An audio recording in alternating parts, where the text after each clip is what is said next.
Baik, selamat pagi, siang, ataupun malam, dimanapun dan kapanpun Anda sedang menonton video ini. Selamat datang, pada kali ini, di kesempatan ini kami akan mempresentasikan hasil diskusi kami terkait pembedahan dan menganalisis terkait asuransi kendaraan. Tapi sebelum itu, izinkan kami memperkenalkan kelompok kami. Di sini ada Nurama Miftahul Janah dengan NIM akhir 021, ada Zaidan Kamil dengan NIM akhir 080, dan saya sendiri Ika Pasek Kusuma dengan NIM akhir 100. Kami dari kelompok 16. Presentasi akan kami mulai sekarang. Asuransi secara umum merupakan bentuk perjanjian antara kedua belah pihak, yakni pihak tertanggung dan pihak penanggung. Dalam hal ini, pihak tertanggung merupakan pihak yang membayar sejumlah iuran kepada penanggung untuk memperoleh bentuk ganti rugi atas risiko finansial yang dapat terjadi secara tak terduga. Sementara pengertian dari asuransi sendiri telah tercantum dalam Undang-Undang Republik Indonesia Nomor 40 Tahun 2014. Dari berbagai jenis asuransi yang telah beredar, salah satunya asuransi kendaraan yang saat ini menjadi tren di kalangan masyarakat Indonesia. Asuransi kendaraan merupakan jenis asuransi khusus yang diperuntukkan kendaraan di mana risiko yang memungkinkan terjadinya pada kendaraan dialihkan kepada perusahaan asuransi. Asuransi kendaraan memberikan manfaat berupa pemberian ganti rugi atas kerugian ataupun kerusakan pada kendaraan bermotor yang tanpa sengaja terjadi ataupun disebabkan oleh tabrakan, terperosok, perbuatan jahat, pencurian, dan kebakaran. Dan apabila hal-hal tersebut terjadi, maka akan dilakukan pertanggungan asuransi kendaraan ini.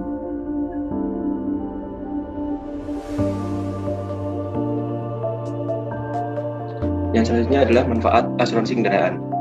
Memiliki 5 jenis manfaat. Yang pertama yaitu memberi jaminan perlindungan kendaraan, lalu membantu perencanaan keuangan, memberikan rasa aman, menawarkan perlindungan lebih, dan memberikan fitur layanan tambahan. Yang selanjutnya adalah tujuan asuransi kendaraan. Semakin lama, jumlah kendaraan baik motor maupun mobil terus meningkat. Hampir di setiap wilayah di Indonesia terjadi peningkatan pengguna kendaraan. Imbasnya adalah kepadatan jalan raya meningkat, semakin parah kemacetan, hingga semakin tingginya risiko kecelakaan di jalan. Salah satu cara untuk meminimalkan risiko kerugian pada saat terjadi kecelakaan adalah dengan asuransi. Asuransi yang wajib dimiliki ialah asuransi kendaraan. Berikut tujuan memiliki asuransi kendaraan. Yang pertama, memberikan perlindungan. Kedua, mengurangi pengeluaran biaya. Ketiga, memberikan rasa aman. Keempat, mendapatkan perlindungan lebih. Dan kelima, mendapatkan layanan tambahan. Oke, next. Selanjutnya adalah mekanisme dan jenis layanan asuransi. Asuransi kendaraan bermotor memiliki beberapa jenis layanan yang berbeda. Pada suatu kesepakatan, biasanya pembeli asuransi mendapatkan tawaran beberapa jenis layanan sesuai dengan kesepakatan dengan pihak asuransi dan juga harga yang ditawarkan. Berikut beberapa jenis layanan asuransi kendaraan. Yang pertama ada TLO atau Total Loss Only. TLO memiliki arti harfiah hanya jika kehilangan total. Hal ini berarti klaim asuransi hanya bisa diklaim jika pengendara mengalami kehilangan total. Dalam asuransi, yang dimaksud dengan kehilangan total adalah jika kerusakan kendaraan di atas 75% atau kehilangan karena pencurian, perampasan, ataupun perampokan. Jika kerusakan yang dialami tidak mencapai 75%, maka cara klaim asuransi mobil ini tidak bisa dilakukan. Patokan 75% digunakan karena mobil dipastikan tidak bisa digunakan kembali. Nah, yang selanjutnya ada all risk. Memiliki arti harfiah segala risiko.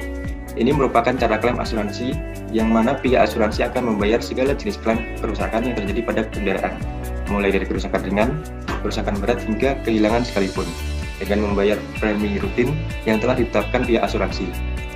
Kita sudah mendapatkan proteksi penuh terhadap kendaraan yang kita asuransikan. Okay, next.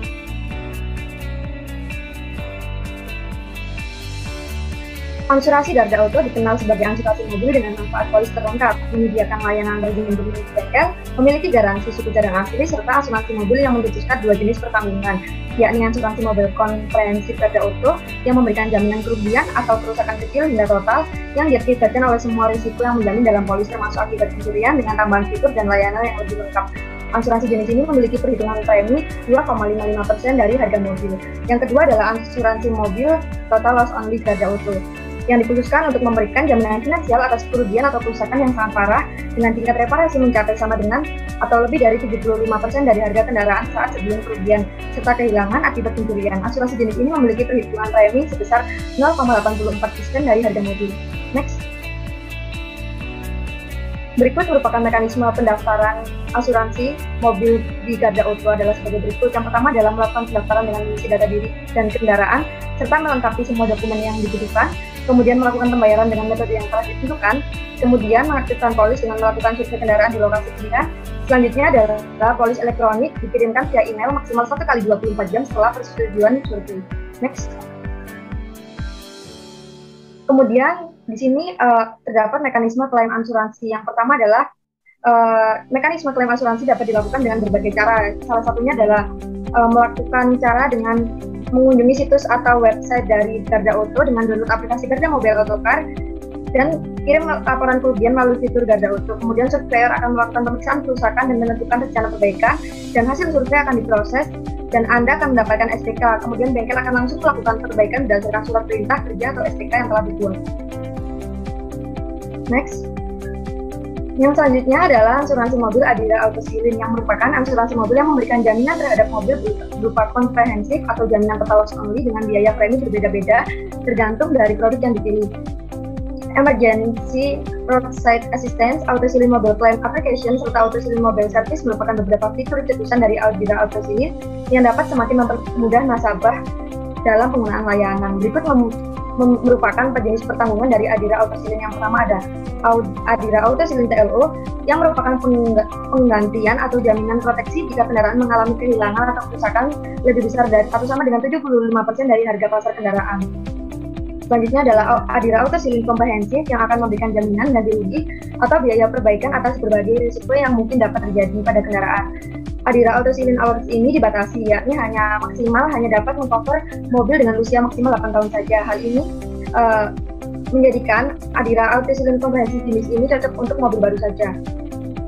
Kemudian yang ketiga adalah Adira Autosilin Komprehensif Plus, yang merupakan produk yang dapat memberikan manfaat dasar yang sama dengan Autosilin Komprehensif, tetapi terdapat perluasan jaminan terhadap resiko kerusakan yang ditawarkan. Selanjutnya adalah Autosilin Syariah. Selain produk asuransi konvensional, Adira juga meluncurkan produk asuransi syariah dengan sebutan Autosilin Syariah dengan tujuan mengembangkan solusi inovatif berdasarkan prinsip syariah sesuai dengan ajaran agama Islam. Next. Berikut merupakan mekanisme pendaftaran Adira Autosilin. Yang pertama adalah masuk ke laman web Adira, lalu melakukan register login. Selanjutnya adalah pilih produk asuransi mobil yang akan dibeli, selanjutnya memasukkan data diri serta data kendaraan, kemudian unggah dokumen dan persyaratan yang telah diberikan. Selanjutnya adalah pastikan seluruh data sudah sesuai dan submit. Kemudian pihak Adira akan menghubungi untuk memberitahukan jumlah premi yang harus dibayarkan serta menindaklanjuti proses pembuatan polis. Next. Berikut merupakan mekanisme klaim asuransi. Yang pertama adalah melakukan pelaporan kerusakan beserta data diri, kendaraan, dan deskripsi kejadian atau kerusakan kendaraan yang terjadi. Selanjutnya adalah melakukan scan dokumen yang telah ditentukan. Kemudian kita harus melakukan pemilihan bengkel tempat pengerjaan mobil dan waktu yang diinginkan. Next. Baik, selanjutnya adalah kajian matematika aktuaria, di mana kita akan melihat beberapa rumus yang sekiranya digunakan untuk menghitung komponen-komponen yang ada dalam asuransi kendaraan. Nah, pada perhitungan kali ini kita khususkan kepada perhitungan kajian premi dari asuransi kendaraan. Oke, sebagai contoh pertama di sini sudah tersedia rumus. Kita akan menghitung premi murni dan juga premi perluasan dari asuransi kendaraan, contohnya mobil, di mana premi murni ini rumusnya sama dengan harga mobil dikali tarif premi yang sudah ditentukan ya. Nah, berdasarkan kategori, jenis asuransi, dan wilayah. Sedangkan untuk premi perluasan itu sama dengan harga mobil dikali tarif premi perluasannya. Nah, untuk tarif premi perluasannya itu ya tentu berdasarkan jenis perluasan yang dipilih nantinya. Okay, next. Berikut merupakan analisis perhitungan premi pada sistem bonus-malus. Nah, secara umum sistem bonus-malus ini itu merupakan variabel random K yang pada sampai periode tertentu dari K1, K2 hingga K ke T.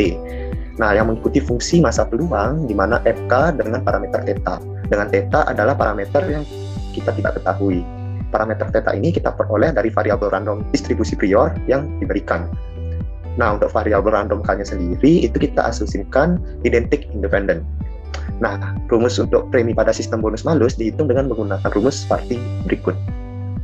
Dengan P0 adalah premi awal yang dibayarkan, kemudian epsilon theta sama dengan sigma K dikali K, dengan P sama dengan peluang K, di mana dengan parameter theta tentunya ya.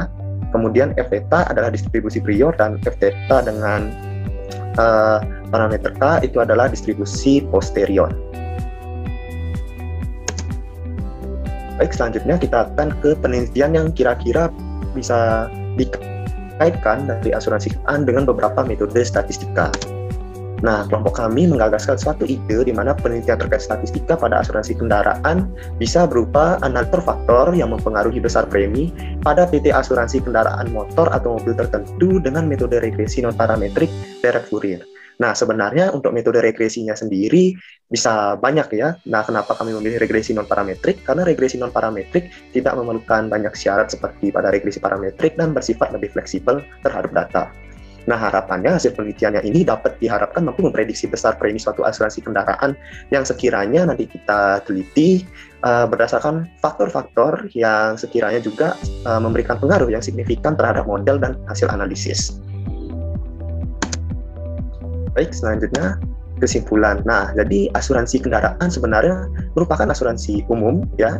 Asuransi khusus kendaraan untuk mengantisipasi risiko ataupun kerugian yang terjadi pada kendaraan pemilik dari peristiwa-peristiwa yang tentu tidak diinginkan.